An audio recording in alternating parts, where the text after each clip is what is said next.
নমস্কার বন্ধুরা, সবাই কেমন আছেন? আমি মৃণাল কান্তি চৌধুরী, আপনারা আমাকে নীল নামে চেনেন। আজকে শুরু করার আগে আজকের বিষয়টিকে কয়েকটা পর্যায়ে ভাগ করেছি আমি। আর তেমনই যদি কিছু জানার থাকে, বলার থাকে, আমি তো রয়েছি, কমেন্ট করে দেবেন। আপনারা জানেন যে আমি সব কমেন্টের রিপ্লাই করি। আজকে ভিডিওটির পর্যায়গুলি হল: যখন ঈশ্বর আসেন, বিশ্বাসের প্রতিটি ধ্বনি, আসন্ন সুখের সুর, প্রমাণ করুন, অনুভব করুন। এক মায়াবী সন্ধ্যায় পুজোর ঘণ্টাধ্বনিতে যখন মন্দিরের বায়ু প্রণাম জানায়, তখন কি আপনি কখনো অনুভব করেছেন সেই অপরূপ মধুর মুহূর্তের রেশ? যখন আপনি ভাবেন, ঈশ্বর কি সত্যিই আমার পুজো গ্রহণ করেছেন? সেই সময় যখন এক ঝলক বাতাসে স্নিগ্ধ সুগন্ধি ফুলের সুবাস মিশে যায়, মনে হয় যেন স্বর্গীয় সুরের স্পর্শ আপনাকে ছুঁয়েছে। পুজোর সময় যদি হঠাৎ করে প্রদীপের আলো জ্বলে ওঠে আর মনে হয় কেউ যেন মৃদু হাসি দিয়ে আশীর্বাদ করছেন, সেই অনুভূতি কি কখনো আপনাকে ভরিয়ে তোলে?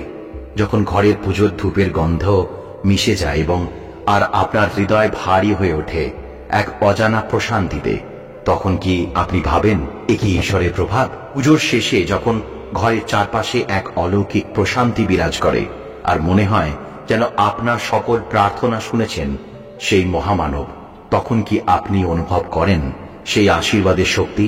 যখন ভক্তির সাথে আপনার হৃদয় গুঞ্জন করে ওঠে, তখন কি আপনি বুঝতে পারেন ঈশ্বরের পদধ্বনি আপনার ঘরে বাজছে? যখন পুজোর মন্ত্রের ধ্বনিতে আপনার মনে এক অদ্ভুত প্রশান্তি ভর করে আর মনে হয় আপনার সমস্ত কষ্ট দূর হতে চলেছে, তখন কি আপনি সেই মুহূর্তটিকে ধরে রাখতে চান চিরদিনের জন্য? যখন মনে হয় ঈশ্বরের আশীর্বাদ আপনার জীবনকে ছুঁয়ে যাচ্ছে, তখন কি আপনি সেই আনন্দের স্রোতে ভাসতে চান? আপনার জীবনে যদি এমন কোনো মধুর মুহূর্ত ঘটে, তাহলে নিজেই মিলিয়ে দেখুন। যদি সত্যি ঈশ্বর আপনার পুজো গ্রহণ করেছেন, তাহলে কমেন্ট করে জানান আমাদের। আপনার প্রতিটি অনুভূতি, প্রতিটি বিশ্বাস আমাদের কাছে অমূল্য, কারণ আমরা বিশ্বাস করি ঈশ্বর যখন আসেন, তখন তার প্রতিটি পদধ্বনি আমাদের জীবনে সুখের বার্তা নিয়ে আসে। আসুন সেই ঈশ্বরের মায়াবী ছোঁয়া আমাদের জীবনে অনুভব করি। বিশ্বাসের প্রতিটি ধ্বনিতে ভরে উঠুক আমাদের হৃদয়। আপনার অনুভূতির গল্প আমাদের সাথে শেয়ার করুন, আর আমরা একসাথে সেই অলৌকিক মুহূর্তের সাক্ষী হয়ে থাকি। অনেকেই আমরা প্রার্থনা করি, ঈশ্বরের কৃপা চাই, কিন্তু আমরা কি জানি যে ঈশ্বর কিভাবে আমাদের পূজা গ্রহণ করেন? আপনার পুজো সত্যি স্বীকার করা হয়েছে কিনা জানতে হলে এই 7টি লক্ষণ দেখুন। এই ঘটনাগুলি ঘটে গেলে বুঝবেন ঈশ্বর স্বয়ং আপনার বাড়িতে পা রেখেছেন। আসুন সেই ঘটনাগুলির মধ্যে দিয়ে একবার নিজেকে মিলিয়ে দেখি। যদি আপনার রান্না করা ভোগ সাধারণ খেতে না হয়ে অনবদ্য হয়, জানবেন ঈশ্বরের কৃপা আপনার উপর। আপনার তৈরি ভোগে ঈশ্বর নিজেই তুষ্ট হচ্ছেন এবং তার আশীর্বাদ আপনার জীবনকে সম্পূর্ণ করতে চলেছে। পুজোর জন্য পুজোর পূজা সামগ্রী না পাওয়ার পরেও যদি হঠাৎ করে সেগুলি কারুর দ্বারা বাড়িতে আসে, বুঝবেন ঈশ্বর নিজে এটা ব্যবস্থা করে দিয়েছেন। এটা ঈশ্বরেরই ইচ্ছা যাতে আপনার পুজো সম্পূর্ণ হয়। বিভিন্ন জায়গা থেকে যদি আপনার কাছে পুজোর প্রসাদ আসে, বুঝবেন ঈশ্বরের কৃপা আপনার উপর। বিভিন্ন মানুষ আপনাকে মনে করে প্রসাদ পাঠাচ্ছেন, এটাই ঈশ্বরের আপনার প্রতি ভালোবাসার প্রমাণ। যদি খুব পরিচিত নয় এমন ব্যক্তিরা আপনাকে তাদের বাড়িতে বারবার পুজোর জন্য নিমন্ত্রণ জানায়, জানবেন ঈশ্বরের আশীর্বাদ আপনার সাথে রয়েছে। এটা ঈশ্বরেরই ইচ্ছা যাতে আপনি বেশি বেশি করে পুণ্যের কাজ করতে পারেন। পুজো করতে গিয়ে যদি বারবার পুজোর ফুল পড়ে যায়, তাহলে বুঝবেন এটা শুধুমাত্র অদৃষ্টের খেলা নয়, এটাই ঈশ্বরের আশীর্বাদ। পুজোর ফুল পড়া মানে ঈশ্বর আপনার পুজোরত অবস্থায় উপস্থিত আছেন। তিনি আপনার সমস্ত মনোবাঞ্ছা পূরণ করতে চলেছেন। পুজোর সময় যদি আপনার চোখে জল আসে, এটা শুধু আবেগ নয়, এটা ঈশ্বরের কৃপা। তাঁর উপস্থিতি আমাদের হৃদয়কে এমনভাবে স্পর্শ করে যে আমাদের চোখের জল আর থামতে চায় না। এই চোখের জল প্রমাণ করে যে আপনার প্রার্থনা তিনি শুনেছেন।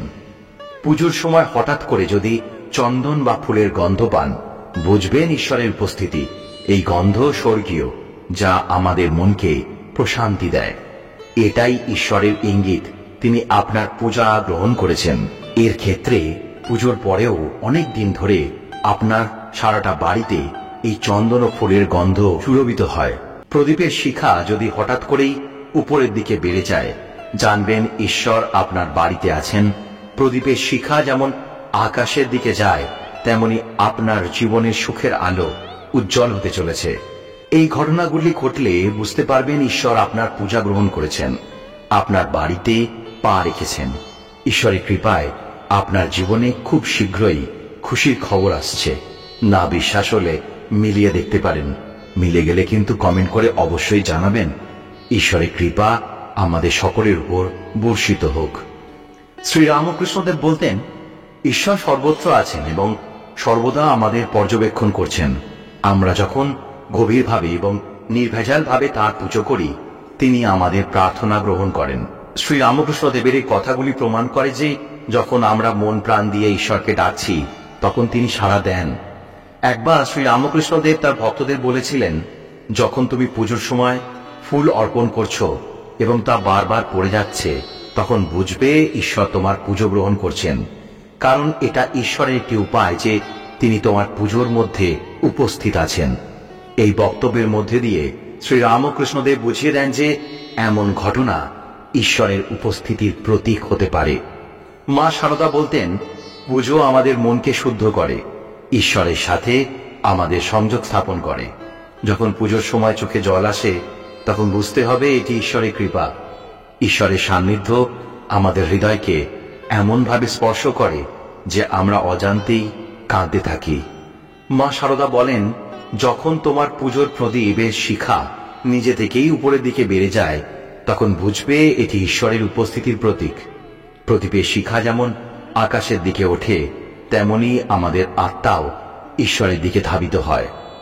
স্বামী সর্বপ্রিয়ানন্দজি মহারাজ বলেছেন, যখন আমরা পুজোর সময় হঠাৎ করে চন্দন বা ফুলের গন্ধ পাই, তখন বুঝতে হবে যে ঈশ্বর আমাদের আশীর্বাদ করছেন। এই গন্ধ আমাদের মনকে প্রশান্তি দেয় এবং আমাদের আত্মাকে শুদ্ধ করে। স্বামী সর্বপ্রিয়ানন্দজি মহারাজ বলেন, যখন বিভিন্ন জায়গা থেকে তোমার কাছে পুজোর প্রসাদ আসে, তখন বুঝবে এটি ঈশ্বরের কৃপা। ঈশ্বর নিজেই বিভিন্ন মানুষের মাধ্যমে তোমাকে তার আশীর্বাদ পৌঁছে দিচ্ছেন। এই ঘটনাগুলি আমাদেরকে বুঝতে সাহায্য করে যে ঈশ্বর আমাদের সাথে সর্বদা রয়েছেন। যখন আমরা গভীরভাবে এবং আন্তরিকভাবে পুজো করি, ঈশ্বর আমাদের প্রার্থনা শোনেন এবং আমাদের জীবনকে পূর্ণ করেন। শ্রীরামকৃষ্ণদেব, মা সারদা এবং স্বামী সর্বপ্রিয়ানন্দজি মহারাজের বক্তব্য আমাদের শেখায় যে ঈশ্বরের উপস্থিতি আমাদের জীবনে খুশির বার্তা নিয়ে আসে। শ্রীরামকৃষ্ণদেব বলতেন, যে যেভাবে আমাকে ডাকে আমি সেইভাবেই তার কাছে পৌঁছই। তাই আমরা যখন মন প্রাণ দিয়ে ঈশ্বরকে ডাকি, তিনি আমাদের কাছে আসেন এবং আমাদের পূজা গ্রহণ করেন। মা সারদা বলতেন, যেখানে বিশ্বাস আছে সেখানে ঈশ্বর আছেন। আমাদের বিশ্বাসই আমাদেরকে ঈশ্বরের কাছাকাছি নিয়ে যায়। স্বামী সর্বপ্রিয়ানন্দজি মহারাজ বলেন, ঈশ্বরের কৃপা যখন আমাদের উপর বর্ষিত হয়, তখন আমাদের জীবনে সুখের আলো উজ্জ্বল থাকে। আমরা যখন এই লক্ষণগুলি দেখতে পাই, তখন বুঝতে পারি যে ঈশ্বর আমাদের পূজা গ্রহণ করেছেন এবং আমাদের জীবনে খুশির বার্তা নিয়ে এসছেন। এই উপলব্ধি আমাদের মনকে শান্তি দেয় এবং আমাদের জীবনকে সম্পূর্ণ করে তোলে। তাই আসুন আমরা আমাদের পুজো এবং প্রার্থনাকে আরো আন্তরিকভাবে করি, যাতে ঈশ্বরের কৃপা আমাদের জীবনকে সুখময় করে তোলে। আজকে এটুকুই, আবার দেখা হবে পরের ভিডিওতে।